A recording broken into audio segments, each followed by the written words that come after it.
there, Señor Solanas. The place of Latin American artists in today's world is valued. It is in children's learning curriculum since elementary school to be taught about Frida Kahlo.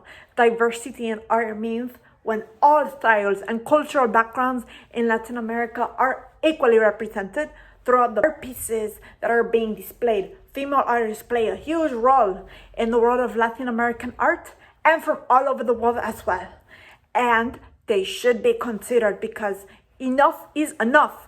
They've suffered for many, many years of being silenced, needing to hide their true identities, to be able to sell their art pieces, to be able to sell their artwork. They needed to use male names.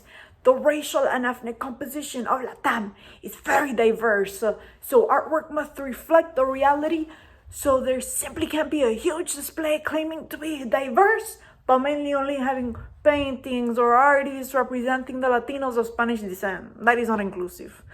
Latin American art has always addressed issues of race and gender, but it has changed over time.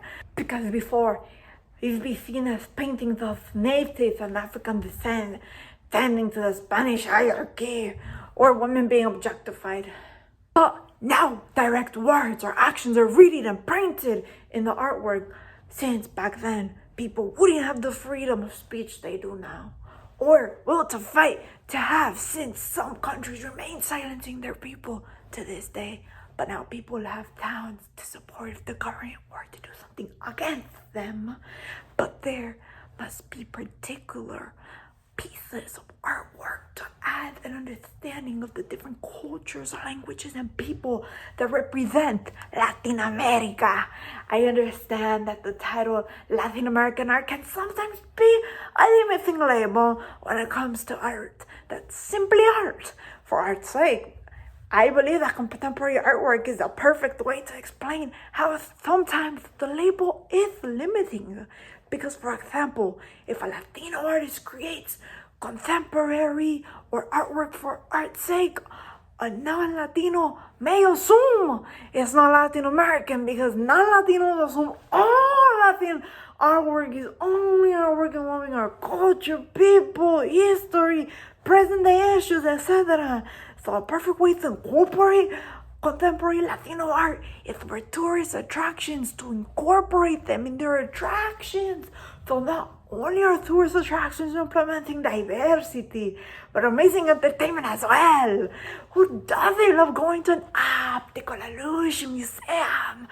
An art piece can influence the viewer because the viewer goes home thinking about the issue going on in the piece and it touches their heart. The viewer may want to support and help end the issue.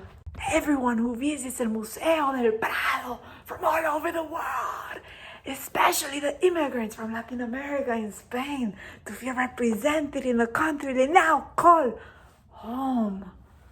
And yes, there's new modalities for creating, displaying, and viewing art nowadays in this technological era. So El Prado must adapt, and luckily they're prepared because it's a huge museum. They have the space to do it. When I went, I was the whole day admiring each artwork piece by piece, and I had to rush through the last couple of exhibits because it was going to close. Buenas noches. Dios la bendiga.